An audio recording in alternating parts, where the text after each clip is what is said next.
Hey, Shalom. All praises to Yahweh Bahasham Yahushai. The honors to the elders of Great Millstone who rule well. Peace and salutations to the elect and all the brothers who's pushing this work in sincerity and in truth. This is Brother Thamayam from GMS Toronto coming at you with another video. Today's word, I'm going to be talking about the word judgment, right? The word judgment, I looked up the Hebrew meaning. And this is what I got. Verdict, judgment, ruling, award, judgment. You got the sentence, right? Trial, law, lawsuit, rule, right? What does judgment mean? It says here,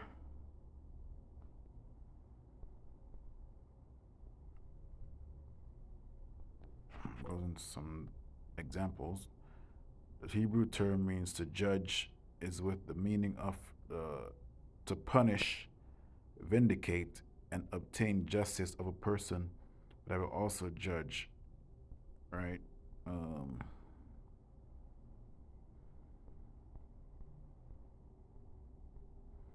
Let's see what the Hebrew word for judgment. Hebrew word for judgment.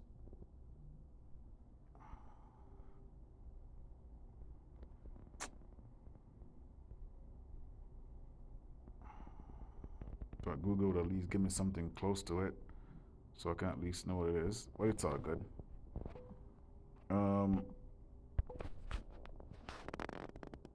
Judgment Bible meaning.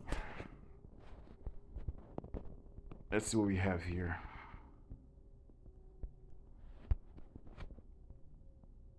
Faculty of the mind. Nah, I don't want that. I had one before I went into the Hebrew word of misfat or mispat is an important Old Testament concept and one closely linked with Yahweh. It may denote the process whereby a verdict is reached or the verdict itself. It is bound up with the notion of justice. Modern translation often have justice for mispat and righteousness, right? And it is of fundamental importance for being for biblical religion. Thus, Abraham could ask, "Will not the judgment of all the earth do?" Right? So mispat. Indeed, God is the God of mispat. I'll call him back. But anyways, you get the picture, and it says here. So judgment begins at the house of God. Okay, 1 Peter 4:17. For the time is come that judgment must begin at the house of God. Right? You niggas who know that you're Israelites. Because we see a lot of shit that's going down, man. Okay? We see a lot of things that's going down. We see you coming up on the comment board, you're tapping all manner of craziness. You're making videos about going to the clubs on the Passover. You're doing too much. You're celebrating holidays where your brothers and sisters were pretty much subjugated. They were taken down. They're pretty much celebrating Thanksgiving as an Israelite. You're pretty much aiding and abetting Esau's victory. On that same day, guess what you're doing? You're eating pork, right? You're eating all manner of abomination. You're denouncing the Lord's name, right? You're preaching falsely in the Lord's name, right? You're causing men to sin. So these are all men that know that they're Israelites, okay? So you niggas are going to be judged first, because when you go into the book of Ezekiel, it shows you all the abominations that our people were doing, and I'll get that. And if it first begin at us, what shall be the end of them that obey not the gospel, which is the good news? Here we go again, right? And what shall be the end? So the righteous shall scarcely be saved.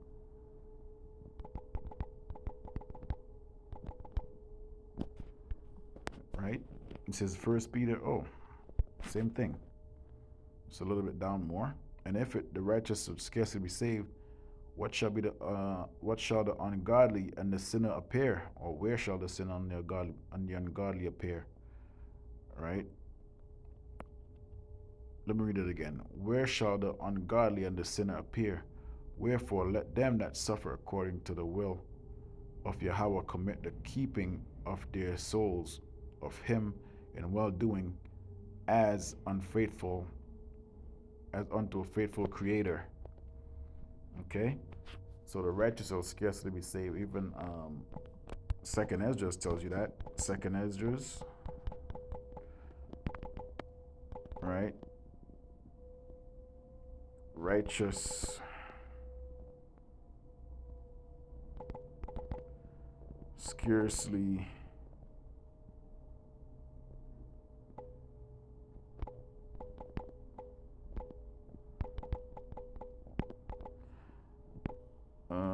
Second Esdras 9:13. And therefore thou be not curious how the ungodly shall be punished, and when, but inquire how the righteous shall be saved, whose the world is, and whom the world is created. So the elect. Okay, inherently, all the nation of Israel is going to be saved at the end of the day, but some has got to be a sacrifice for the kingdom of heaven.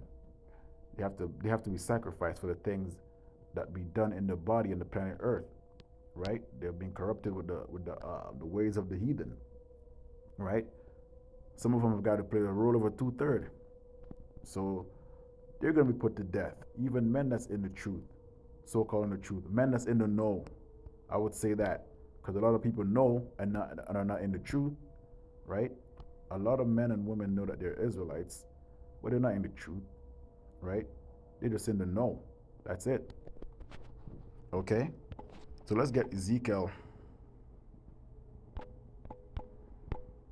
I think Ezekiel the 8th chapter, right? And this is Ezekiel saw all these things, but guess what? Guess what's happening? We're seeing the same thing that Ezekiel saw. We're seeing Israel doing the same things that only Ezekiel got to see. We're seeing niggas putting abominable food on tables. We're seeing our people worshiping other gods. We're seeing that all manner of degenerate spirits on our people, right? We're seeing the madness of our people. We're seeing false god worship. We're seeing idol worshiping, right? We're seeing all manner of things.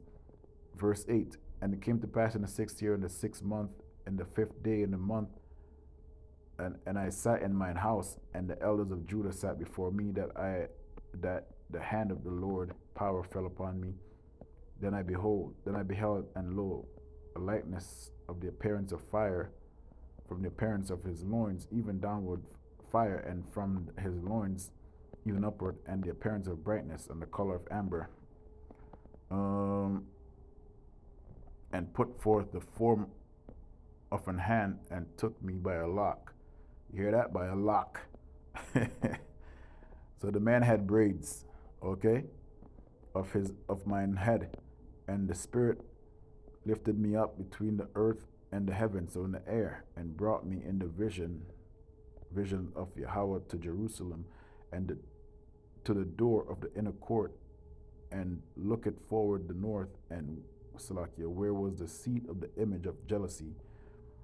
The image of jealousy, all these idols, man. Okay? That's the first commandment of the Lord, so you don't have any other God before him. And when you worship other gods, that's what gets us into a lot of trouble, man. Right? It gets us into captivity, gets us into slavery, gets us into all manner of ass whoopings, right? Which provoketh to jealousy. And behold, the glory of the Lord of Israel was there, and according to the vision that I saw in the plain, then said he unto me, Son of man, lift up thine eyes now the way toward the north. So I lifted up mine eyes the way toward the north, and behold, northward of the gate, and the altar of the image of jealousy in the entry. He said furthermore unto me, Son of man, seest thou what they do? Even the great abominations that the house of Israel committed here, that I should go far off from my sanctuary, but turn yet again, and thou shalt see greater abominations.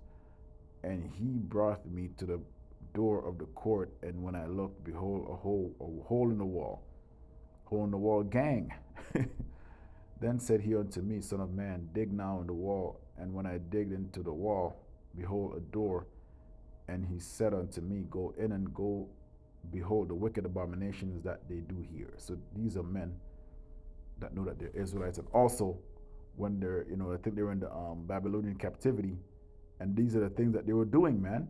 Bel on the dragon and all that. So I went and saw, behold, every form of creepy things and abominable beasts, and all the idols of the house of Israel portrayed upon the wall round about. Right? So you have that now in the form of religion. You know how many billions of Israelites are in that Christianity religion? Islam also, Buddhist. You have our people that look like Chinese, Cantonese, that speak Cantonese and all that stuff. They're all over there doing the same thing. The Lord don't matter. It doesn't matter if you know you're Israelite or not. As long as you're doing the things that you're not supposed to be doing, that's what counts for the Lord, man. You don't care what you look like. Once you're an Israelite, you're not supposed to be doing none of these things, right? And he stood before them 70 men of the ancient of the house of Israel. These are men with high positions. In the midst of them stood Jessaniah, son of Shaphan, with every man his censer in his hand, and thick cloud of censer went up. Then said he unto me, Son of man, hast thou seen what the ancients of the house of Israel do in the dark? So these are men, high-ranking men, who people revered and feared and have respect and love and admiration for. And in behind the scenes, they're doing all manner of abominations, worshiping all kind of idols, man. Right? Now you might have men like Nate who sold out for that $150 million. We don't know what he's doing behind the scenes, because guess what? You have to be a Mason if you want to be a preacher, man, and get all these money and no tax and all that stuff. You got to be a Mason. So the god of Masonry is Lucifer. So if so facto, he's a Luciferian. Nate is a Luciferian, so he'll be right here, numbered amongst these transgressors right here. Every man in the chambers of his imagery. For they say, the Lord seeth us not, the Lord hath forsaken the earth. He said unto me, Turn ye yet again, and thou shalt see greater abominations that they do. Then he brought me in the door of the gate of the Lord's house, which was toward the north, and behold, there sat women weeping for Tammuz. Here comes your we're about to go into that season where they weep for Tammuz, right? The father god, the boy god, okay? In the dead of winter, okay? Then said he unto me, Hast thou seen this, O son of man? Turn yet again, and thou shalt see great abominations than these. And he brought me in the inner court of the Lord's house, and behold, at the door of the temple of the Lord, between the porch and the altar, were about 25 men, and their backs toward the temple of the Lord, and their faces toward the east, and they worship the sun. Toward the east is the sun worship. Okay? So all you Israelites that's in that Christianity religion, there's a multiple and plethora of idols that you worship. Okay? You worship Tammuz. You worship the sun. We're going to church on Sunday, right? The S-U-N, sun. Okay? Then said he unto me, Hast thou seen this, O son of man? Is it a light thing to the house of Judah that they commit the abomination which they commit here? For they have filled the land with violence, and they have returned to provoke me to anger, and lo, they put the branch to their nose. Niggas are getting high. Okay? Because this is the highest form of witchcraft when you get high. Everyone knows this. When you go into sex magic, when you go into any form of witchcraft, witches like to get high and have and hallucinate. That's how they pretty much get in contact with those spirits. So Israelites were doing these things back then, putting branches to the nose, getting high, sniffing, doing all manner of shit, while in the truth. Therefore, will I also deal in fury, which is anger, right? Mine eyes shall not spare, neither will I have pity. And through they cry in mine ears with a loud voice, yet will I not hear them. So that's why I brought this. The Lord said, shall deal with them in fury. Let me just get the scripture and then that's it. The same one that I brought out. First Peter 4, right? And let me drop down to 17. I already read it. I'm going to read it again and finish it off. For this time come, for the time is come that judgment must begin at the house of God. And if it first began at us, what shall be the end be of them that obey not the gospel of God? And if the righteous scarcely be saved, where shall the ungodly and the sinner appear? Wherefore let them that suffer according to the will of God commit the keeping of their souls, right? And that's a separation right here from the righteous and the wicked, to the souls of him in well doing, unto all, so like as unto a faithful creator. Shalom.